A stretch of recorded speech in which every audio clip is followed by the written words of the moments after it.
There's a repeating rhythm in history, a seven-step cycle that's toppled every major empire for the last 500 years. Spain, Britain, the Soviet Union. And now, in 2025, the United States is walking that same road, one stage at a time, repeating the same choices that ended them all.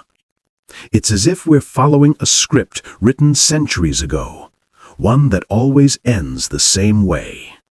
The pattern begins, Empire 1, Spain. In the late 1500s, Spain was the richest nation on earth. They ruled the seas, owned half the world's gold and silver, and their currency was accepted everywhere. But within a single lifetime, that power vanished. By the mid-1600s, Spain was bankrupt and broken, a shadow of the empire that once ruled the world. Then came Britain, the empire where the sun never set. And then the Soviet Union, a nuclear superpower that simply disappeared in less than 1,000 days.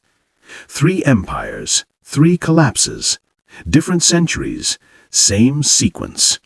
And here's the alarming truth. The United States has already crossed 5 of those 7 stages. What imperial collapse really looks like. It doesn't start with tanks or invasions. It starts quietly, with economic exhaustion. An empire stretches beyond what it can sustain, military bases everywhere, promises it can't afford, and debts it can never repay.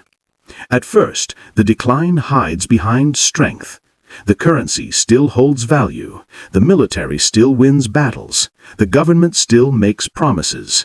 But underneath, the foundation is crumbling. Resources are drained, innovation fades, and the best minds begin to leave. Then the cracks widen. Allies drift away. Enemies test limits. The world starts to move on. The currency that once symbolized power floods back home. Your army becomes a burden. Your promises lose meaning. That's not theory. That's history. Spain, Britain, and the Soviet Union all lived through it, and the U.S. is making the same fatal moves they did, overextending, printing money, denying reality, until the fall becomes unavoidable. Stage 1. Military overreach. Spain, 1500s, 1600s. After conquering the Americas, Spain controlled unimaginable wealth.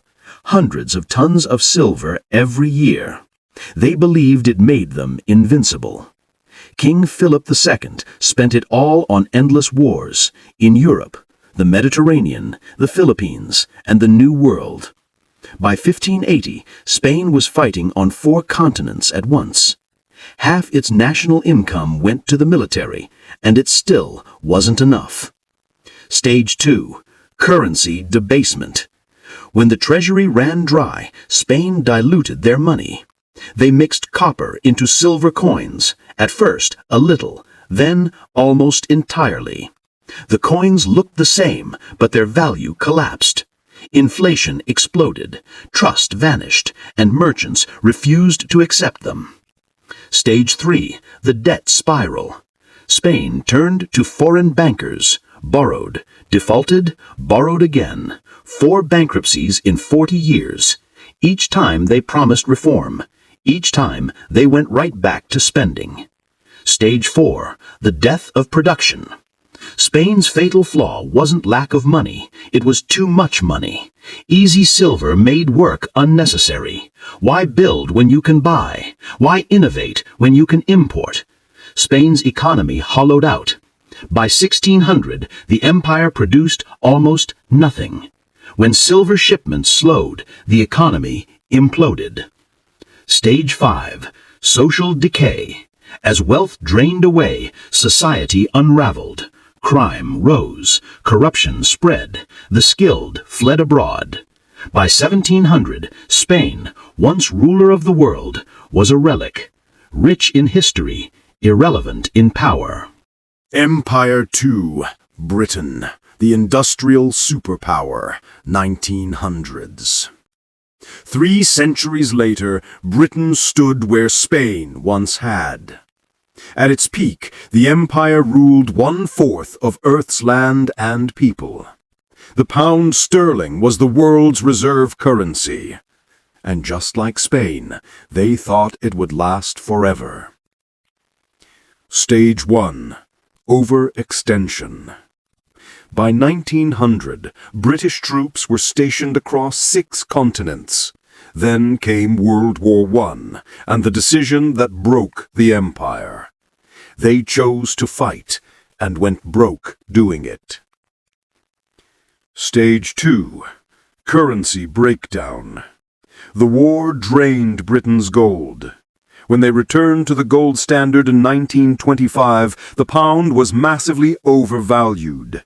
Exports collapsed, unemployment soared, and by 1931 they had to abandon gold entirely. The world's reserve currency had failed to keep its promise. Stage 3. Endless debt. By the end of World War II, Britain owed the US and Canada more than its entire GDP. Victory on paper, bankruptcy in reality. Stage 4. Loss of empire. India gone. Africa gone. The colonies gone. By the 1970s, the empire was a museum exhibit. Stage 5. Decline of currency and status. The pound, once mighty, fell decade after decade. Britain kept the appearances, nukes, UN seat, royal pageantry, but the power was gone. Empire 3. The Soviet Union, 1945–1991. After World War II, the USSR rose as America's only rival. They had nukes, satellites, allies across half the globe, but also a broken economy. Stage 1. Military overstretch. Up to 20% of GDP went to defense, triple what America spent. They tried to match every U.S. move, from space races to proxy wars, until their economy collapsed under the weight. Stage 2. Economic stagnation. Factories produced junk, farms failed, innovation died. By the 1980s, a nation rich in farmland had to import food. Stage 3. Currency collapse. The ruble wasn't trusted, even at home. When oil prices fell, their hard currency reserves vanished. Stage 4. Empire crumbles. In just 1 year, Eastern Europe slipped away. The Berlin Wall fell, the satellites revolted, and finally, Stage 5. Total collapse. In 1991, the Soviet Union ceased to exist. No war, no invasion, just implosion.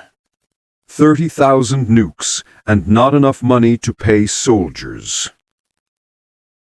Empire 4. The United States. Now. And here we are. The same pattern, modernized but unmistakable. Stage 1. Military overstretch. 750 bases, 150 countries, $850 billion a year. More than the next 10 nations combined, and still not enough. If multiple conflicts erupt, we can't cover them all. Stage 2. Currency debasement. Since the dollar left gold in 1971, the money supply has exploded. The printing presses haven't stopped. The result? 98% loss in purchasing power, the digital version of mixing copper into silver. Stage 3. The debt spiral. $36 trillion owed, more than the nation produces. Interest payments near $1 trillion per year. We now borrow to pay interest on previous borrowing, the textbook definition of a death spiral. Stage 4. Hollowed production. We consume more than we create. Factories gone, supply chains offshore. Even military equipment relies on foreign parts. Dollars go out, products come in, until that flow stops. Stage 5. Social breakdown. Trust collapsing, crime rising, families shrinking, cities decaying. The same signs that marked every empire's twilight. We're now deep into Stage 5. Next comes Stage 6, the loss of reserve currency status. When the world starts moving away from the dollar, towards gold, yuan, or regional alternatives, everything changes. The money rushes back home, inflation surges, debt becomes unbearable. And finally, Stage 7, collapse. It doesn't happen slowly. It's sudden, violent. Like Spain's bankruptcy, Britain's imperial retreat, the USSR's implosion. The pattern doesn't care about politics or pride. It's math. Spend more than you earn, print more than you produce, stretch further than you can hold, and the result is always the same. Maybe America can still rewrite its ending. Maybe we can break the cycle. But history and the numbers suggest otherwise.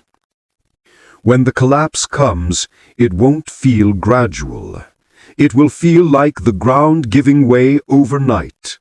And when that day arrives, the headlines won't say unprecedented. They'll say what history has said 3 times before. They thought it couldn't happen to them. If you want to understand what happens next, don't look ahead. Look back. Because the future of every empire is written in the same book. And right now, America is on page 5.